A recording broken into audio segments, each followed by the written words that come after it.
بسم الله الرحمن الرحيم. تبارك الذي بيده الملك وهو على كل شيء قدير، الذي خلق الموت والحياة ليبلوكم أيكم أحسن عملا وهو العزيز الغفور، الذي خلق 7 سماوات طباقا ما ترى في خلق الرحمن من تفاوت، فارجع البصر هل ترى من فطور، ثم ارجع البصر كرتين ينقلب إليك البصر خاسئا وهو حسير. ولقد زينا السماء الدنيا بمصابيح وجعلناها رجوما للشياطين وأعتدنا لهم عذاب السعير. وللذين كفروا بربهم عذاب جهنم وبئس المصير. إذا ألقوا فيها سمعوا لها شهيقا وهي تفور تكاد تميز من الغيظ، كلما ألقي فيها فوج سألهم خزنتها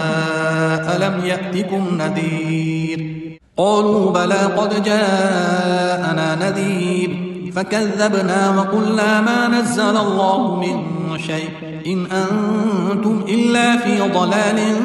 كبير. وقالوا لو كنا نسمع أو نعقل ما كنا في أصحاب السعير، فاعترفوا بذنبهم فسحقا لأصحاب السعير. إن الذين يخشون ربهم بالغيب لهم مغفرة وأجر كبير. وأسروا قولكم أو اجهروا به إنه عليم بذات الصدور. ألا يعلم من خلق وهو اللطيف الخبير. هو الذي جعل لكم الأرض ذلولا فامشوا في مناكبها وكلوا من رزقه وإليه النشور. أأمنتم من في السماء أن يخسف بكم الأرض فإذا هي تمور، أم أمنتم من في السماء أن يرسل عليكم حاصبا فستعلمون كيف نذير. ولقد كذب الذين من قبلهم فكيف كان نكير. أولم يروا إلى الطير فوقهم صافات ويقبضن ما يمسكهن إلا الرحمن إنه بكل شيء بصير. أمن هذا الذي هو جند لكم ينصركم من دون الرحمن إن الكافرون إلا في غرور. أمن هذا الذي يرزقكم إن أمسك رزقه بل لجوا في عتو ونفور. أفمن يمشي مكبا على وجهه أهدى أمن يمشي سويا على صراط مستقيم. قل هو الذي أنشأكم وجعل لكم السمع والأبصار والأفئدة قليلا ما تشكرون. قل هو الذي ذرأكم في الأرض وإليه تحشرون. ويقولون متى هذا الوعد إن كنتم صادقين. قل إنما العلم عند الله وإنما أنا نذير مبين. فلما رأوه زلفة سيئت وجوه الذين كفروا وقيل هذا الذي كنتم به تدعون. قل أرأيتم إن أهلكني الله ومن معي أو رحمنا فمن يجير الكافرين من عذاب أليم. قل هو الرحمن آمنا به وعليه توكلنا فستعلمون من هو في ضلال مبين. قل أرأيتم إن أصبح ماؤكم غورا فمن يأتيكم بماء معين. بسم الله الرحمن الرحيم. نون والقلم وما يسطرون ما أنت بنعمة ربك بمجنون وإن لك لأجرا غير ممنون وإنك لعلى خلق عظيم. فستبصر ويبصرون بأيكم المفتون إن ربك هو أعلم بمن ضل عن سبيله وهو أعلم بالمهتدين فلا تطع المكذبين ودوا لو تدهن فيدهنون ولا تطع كل حلاف مهين هماز مشاء بنميم مناع للخير معتد أثيم عتل بعد ذلك زنيم أن كان ذا مال وبنين إذا تتلى عليه آياتنا قال أساطير الأولين سنسمه على الخرطوم إنا بلوناهم كما بلونا أصحاب الجنة إذ أقسموا ليصرمنها مصبحين ولا يستثنون فطاف عليها طائف من ربك وهم نائمون فأصبحت كالصريم فتنادوا مصبحين أن اغدوا على حرثكم إن كنتم صارمين فانطلقوا وهم يتخافتون ألا يدخلنها اليوم عليكم مسكين وغدوا على حرد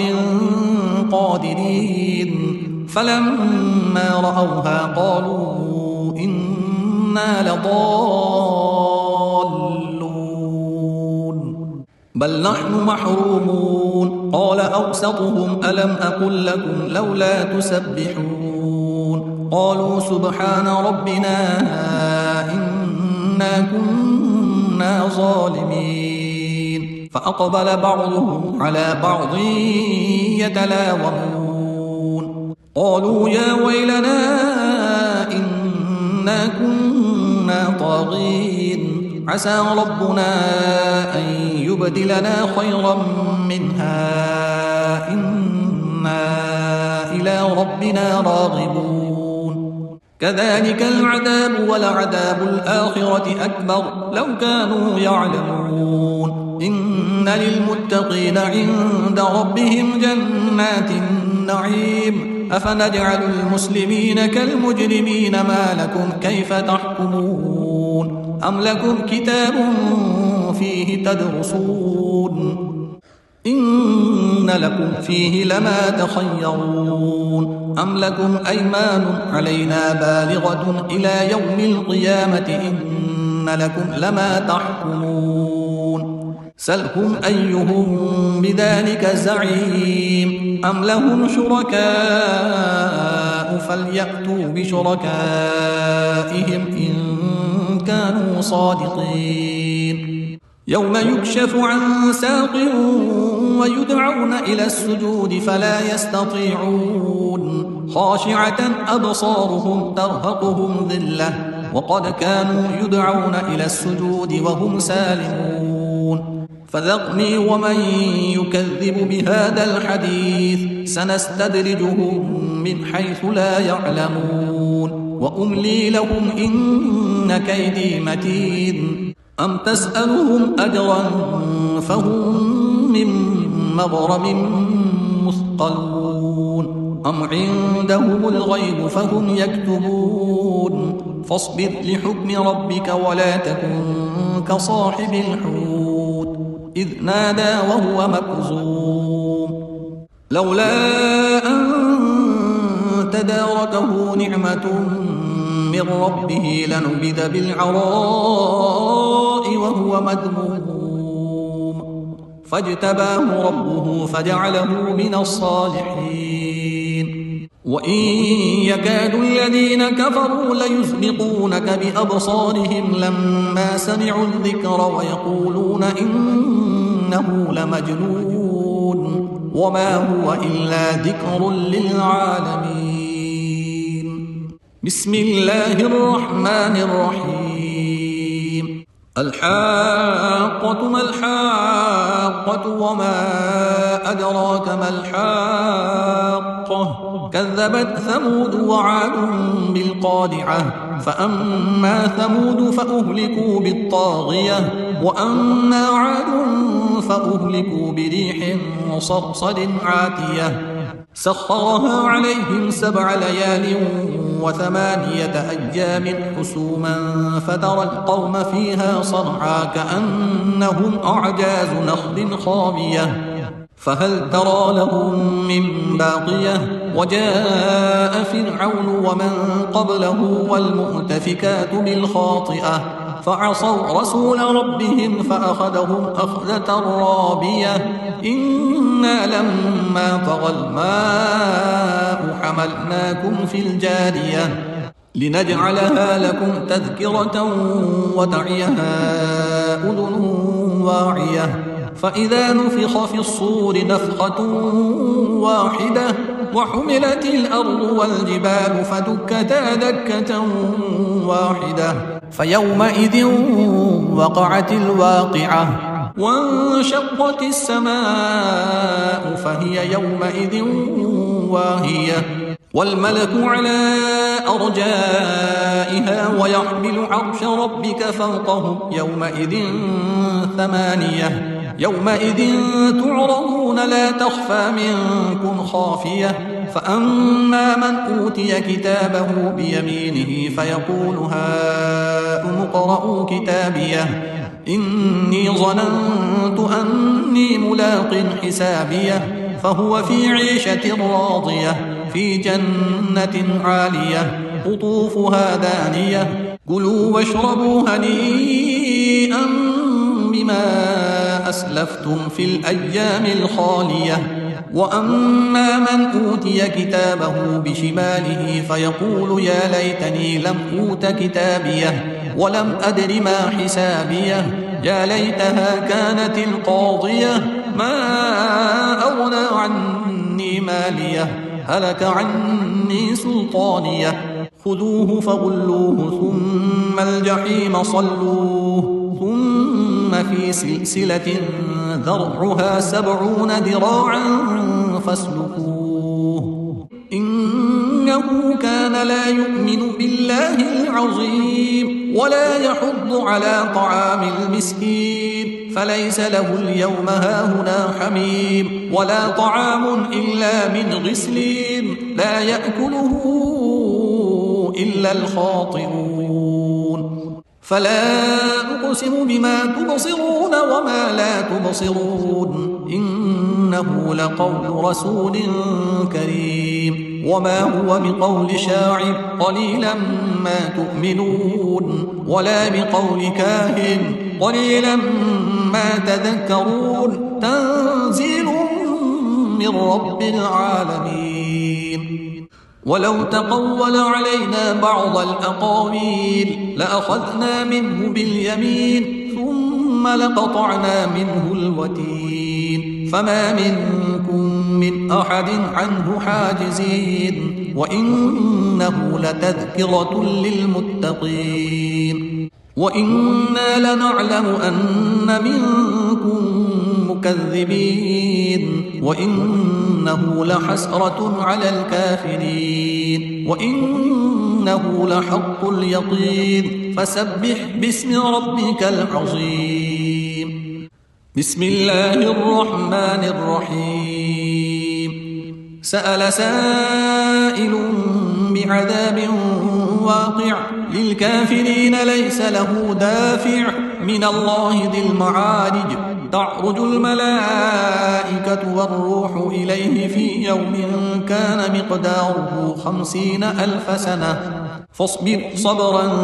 جميلا إنهم يرونه بعيدا ونراه قريبا يوم تكون السماء كالمهل وتكون الجبال كالعهن ولا يسأل حميم حميما يبصرونهم يود المجرم لو يفتدي من عذاب يومئذ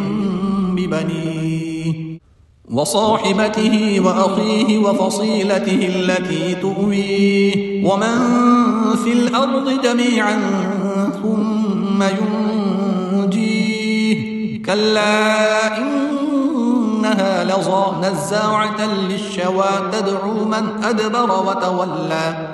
وجمع فأوعى إن الإنسان الإنسان خلق هلوعا إذا مسه الشر جزوعا وإذا مسه الخير منوعا إلا المصلين الذين هم على صلاتهم دائمون والذين في أموالهم حظ معلوم للسائل والمحروم والذين يصدقون بيوم الدين والذين هم من عذاب ربهم مشفقون إن عذاب ربهم غير مأمون والذين هم لفروجهم حافظون إلا على أزواجهم أو ما ملكت أيمانهم فإنهم غير ملومين فمن ابتغى وراء ذلك فأولئك هم العادون والذين هم لأماناتهم وعهدهم راعون والذين هم بشهاداتهم قائمون والذين هم على صلاتهم يحافظون أولئك في جنات مكرمون فما للذين كفروا قبلك مهطعين عن اليمين وعن الشمال عزين أيطمع كل امرئ منهم أن يدخل جنة نعيم كلا إنا خلقناهم مما يعلمون فلا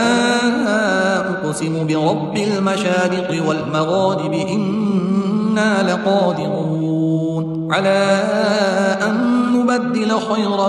منهم وما نحن بمسبوقين فذرهم يخوضوا ويلعبوا حتى يلاقوا يومهم الذي يوعدون يوم يخرجون من الأجداث سراعا كأنهم إلى نصب يوفضون خاشعة أبصارهم ترهقهم ذلة ذلك اليوم الذي كانوا يوعدون بسم الله الرحمن الرحيم إنا أرسلنا نوحا إلى قومه أن أنذر قومك من قبل أن يأتيهم عذاب أليم قال يا قوم إني لكم نذير مبين أن اعبدوا الله واتقوه وأطيعون يغفر لكم من ذنوبكم ويؤخركم إلى أجل مسمى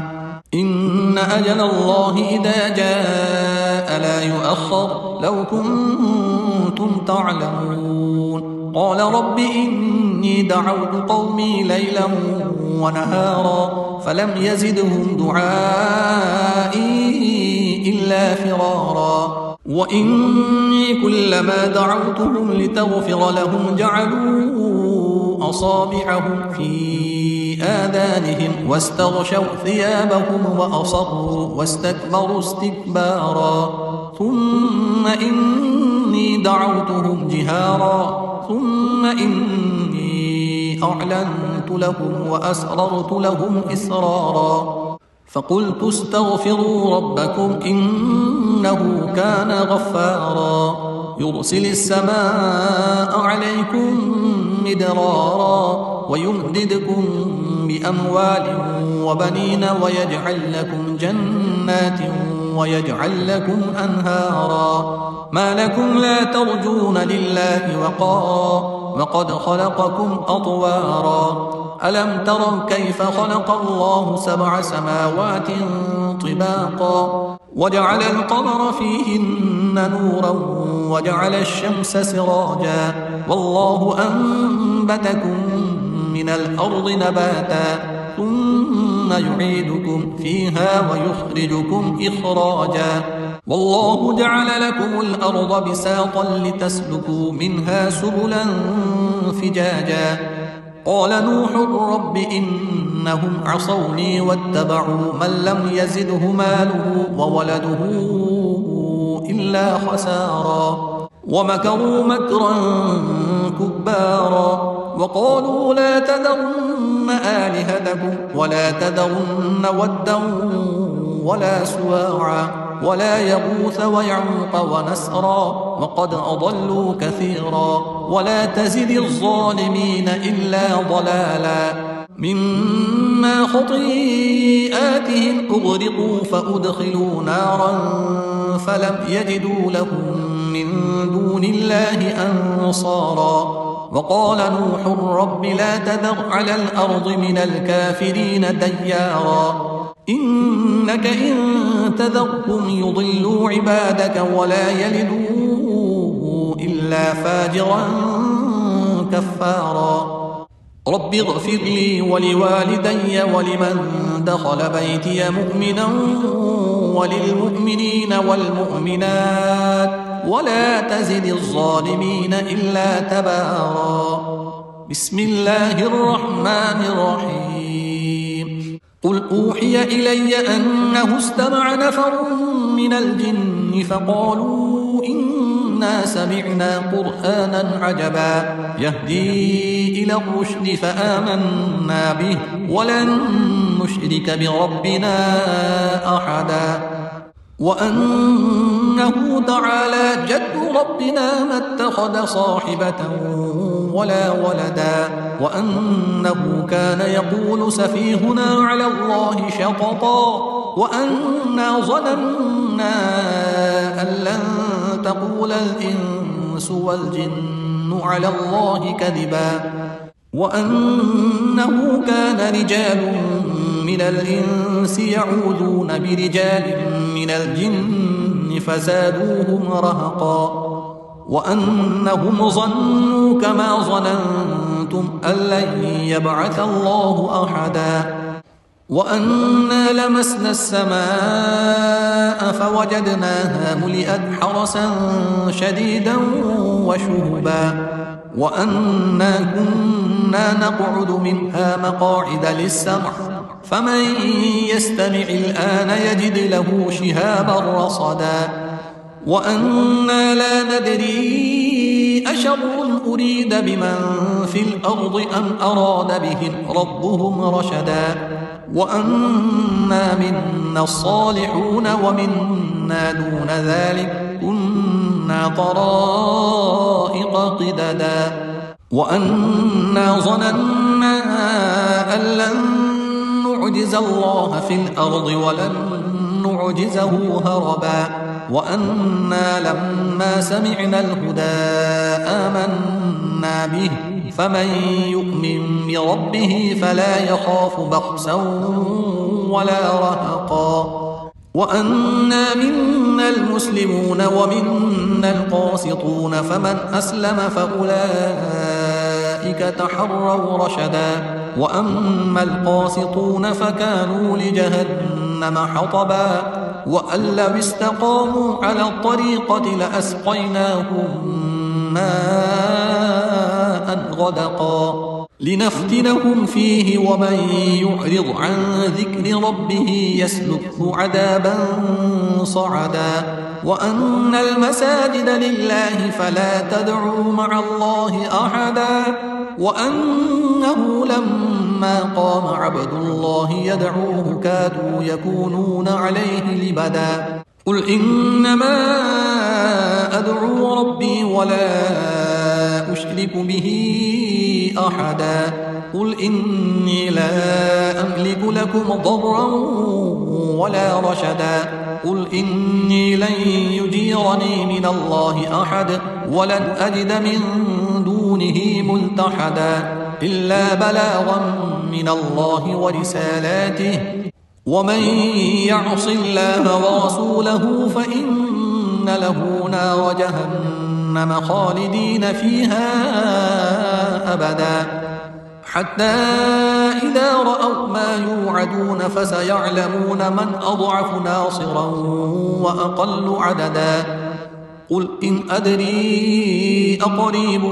ما توعدون أم يجعل له ربي أمدا عالم الغيب فلا يظهر على غيبه أحدا إلا من ارتضى من رسول فإنه يسلك من بين يديه ومن خلفه رصدا ليعلم أن قد أبلغوا رسالات ربهم وأحاط بما لديهم وأحصى كل شيء عددا. بسم الله الرحمن الرحيم. يا أيها المزمل قم الليل إلا قليلا نصفه أو انقص منه قليلا أو زد عليه ورتل القرآن ترتيلا إنا سنلقي عليك قولا ثقيلا إن ناشئة الليل هي أشد وطئا وأقوم قيلا إن لك في النهار سبحا طويلا واذكر اسم ربك وتبتل إليه تبتيلا رب المشرق والمغرب لا إله إلا هو فاتخذه وكيلا واصبر على ما يقولون واهجرهم هجرا جميلا وذرني والمكذبين أولي النعمة ومهلهم قليلا إن لدينا أنكالا وجحيما وطعاما ذا غصة وعذابا أليما يوم ترجف الأرض والجبال وكانت الجبال كثيبا مهيلا إنا أرسلنا إليكم رسولا شاهدا عليكم كما أرسلنا إلى فرعون رسولا فعصى فرعون الرسول فأخذناه أخذا وبيلا فكيف تتقون إن كفرتم يوما يجعل الولدان شيبا السماء منفطر به كان وعده مفعولا إن هذه تذكرة فمن شاء اتخذ إلى ربه سبيلا إن ربك يعلم أنك تقوم أدنى من ثلثي الليل ونصفه وثلثه وطائفة من الذين معك والله يقدر الليل والنهار علم أن لن تحصوه فتاب عليكم فقرؤوا ما تيسر من القرآن علم أن سيكون منكم مرضى وآخرون يضربون في الأرض يبتغون من فضل الله وآخرون يقاتلون في سبيل الله فاقرؤوا ما تيسر منه وأقيموا الصلاة وآتوا الزكاة وأقرضوا الله قرضا حسنا وما تقدموا لأنفسكم من خير تجدوه عند الله هو خيرا وأعظم أجرا واستغفروا الله إن الله غفور رحيم بسم الله الرحمن الرحيم يا أيها المدثر قم فأنذر وربك فكبر وثيابك فطهر والرجز فاهجر ولا تمنن تستكثر ولربك فاصبر فإذا نقر في الناقور فذلك يومئذ يوم عسير على الكافرين غير يسير ذرني ومن خلقت وحيدا وجعلت له مالا ممدودا وبنين شهودا ومهدت له تمهيدا ثم يطمع أن أزيد كلا إنه كان لآياتنا عنيدا سأرهقه صعودا إنه فكر وقدر فقتل كيف قدر ثم قتل كيف قدر ثم نظر ثم عبس وبسر ثم أدبر واستكبر فقال إن هذا إلا سحر يؤثر إن هذا إلا قول البشر سأصليه سقر وما أدراك ما سقر لا تبقي ولا تذر لواحة للبشر عليها 19 وما جعلنا أصحاب النار إلا ملائكة وما جعلنا عدتهم إلا فتنة للذين كفروا ليستيقن الذين أوتوا الكتاب ويزداد الذين آمنوا إيمانا ولا يرتاب الذين أوتوا الكتاب والمؤمنون وليقول الذين في قلوبهم مرض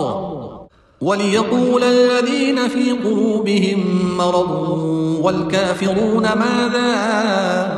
أراد الله بهذا مثلا كذلك يضل الله من يشاء ويهدي من يشاء وما يعلم جنود ربك إلا هو وما هي إلا ذكرى للبشر كلا والقمر والليل إذ أدبر والصبح إذا أسفر إنها لإحدى الكبر نذيرا للبشر لمن شاء منكم أن يتقدم أو يتأخر كل نفس بما كسبت رهينة إلا أصحاب اليمين في جنات يتساءلون عن المجرمين ما سلككم في سقر قالوا لم نك من المصلين ولم نك نطعم المسكين وكنا نخوض مع الخائضين وكنا نكذب بيوم الدين حتى أتانا اليقين فما تنفعهم شفاعة الشافعين فما لهم عن التذكرة معرضين كأنهم حمر مستنفرة فرت من قسورة بل يريد كل امرئ منهم أن يؤتى صحفا منشرة كلا بل لا يخافون الآخرة كلا إنه تذكرة فمن شاء ذكره وما يذكرون إلا أن يشاء الله هو أهل التقوى وأهل المغفرة بسم الله الرحمن الرحيم لا أقسم بيوم القيامة ولا أقسم بالنفس اللوامة أيحسب الإنسان أن لن نجمع عظامه بلى قادرين على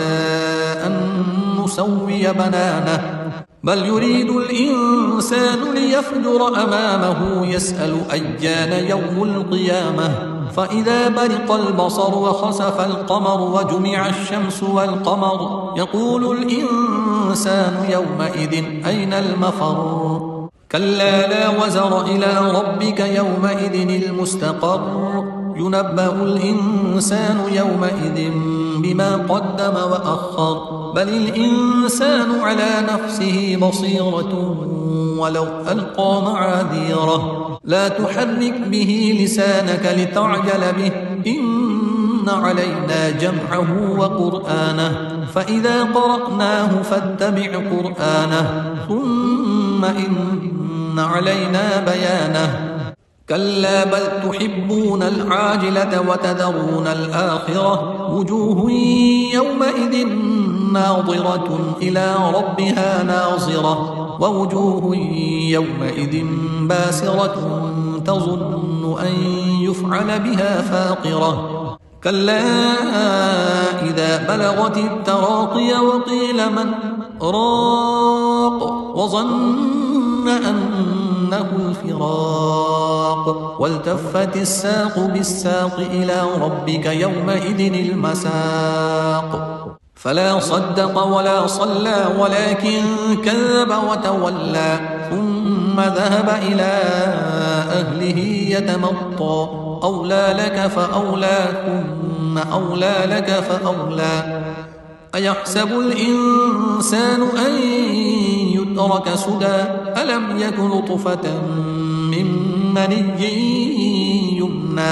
ثم كان علقة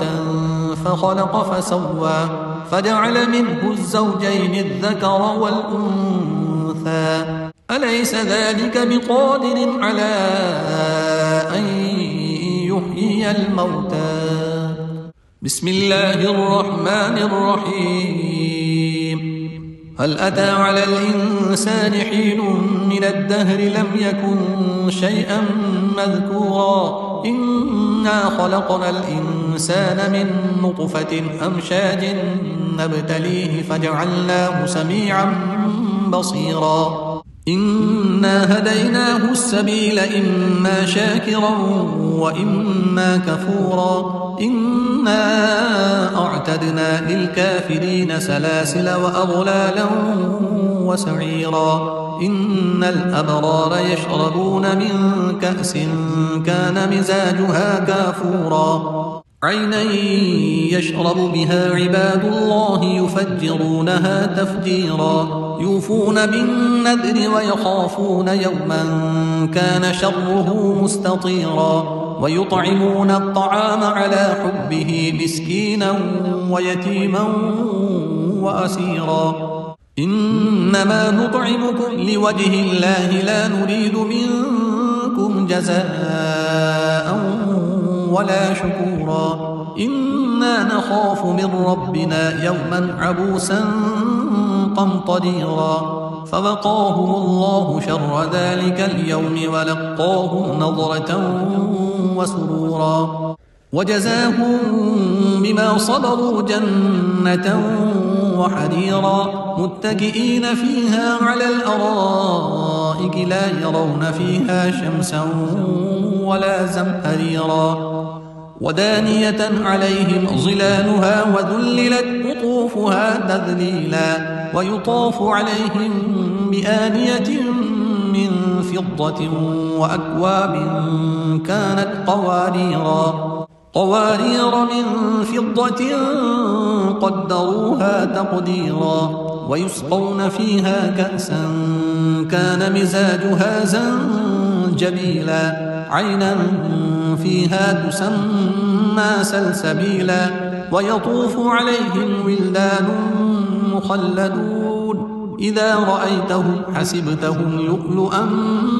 منثورا وإذا رأيت ثم رأيت نعيما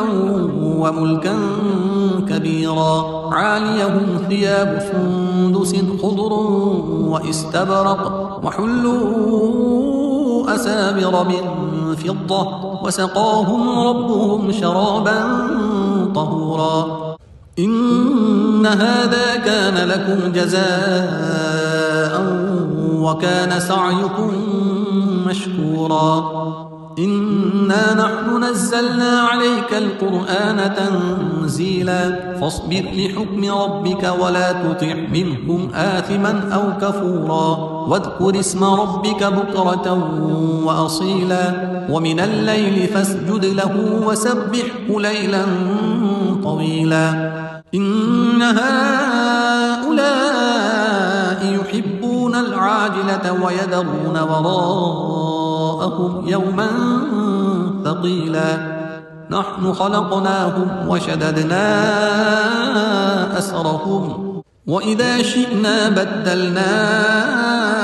أمثالهم تبديلا إن هذه تذكرة فمن